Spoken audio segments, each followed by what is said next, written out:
It was a warm September morning in 1994 when 60 children from a rural school in Zimbabwe looked up and saw something that changed their lives forever.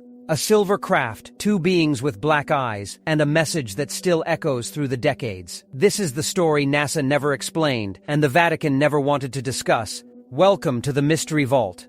Ruwa, Zimbabwe, a small, peaceful town surrounded by fields and dust roads. At 10:15 a.m., the teachers were in a staff meeting. 62 children were outside during recess when they saw flashing lights in the sky. A metallic disc descended silently into a nearby field. The children ran to the edge of the playground, thinking it was an airplane, until they realized it wasn't. Two small figures stepped out of the craft.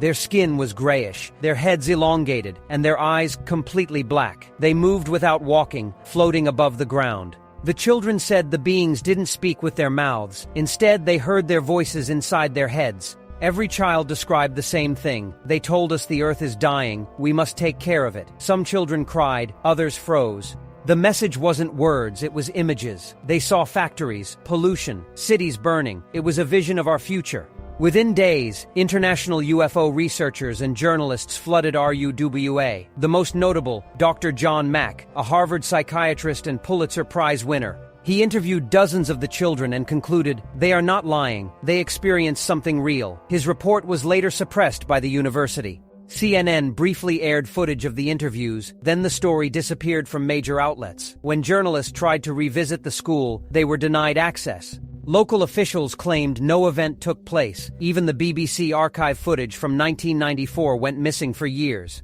Months later, anonymous sources inside NASA revealed the agency analyzed electromagnetic data from southern Africa on that same date. They detected a massive magnetic spike above Rockway, lasting 43 seconds. The report was never made public. A former NASA engineer stated, it was classified because it didn't fit any known atmospheric model. In 1998, documents leaked from the Vatican Observatory mentioned a confirmed celestial manifestation witnessed by children.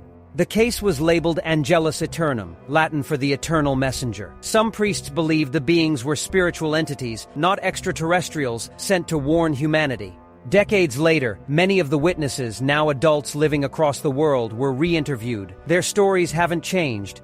Some broke down crying on camera, others described recurring dreams of bright light and telepathic voices. One woman said, they showed us what we were doing to the planet, and it's all happening now. When filmmaker Randall Nickerson attempted to make a documentary on the encounter, he discovered that multiple interview tapes from 1994 had been erased. Studio executives refused to fund the project, claiming pressure from higher authorities. Only fragments of the original footage survive, some leaked on the dark web in 2019. Skeptics suggested mass hysteria, but child psychologists disagree, pointing out that the children's drawings, details, and emotional responses were too consistent. Even Dr. Mack wrote, hallucinations don't synchronize across 60 separate minds.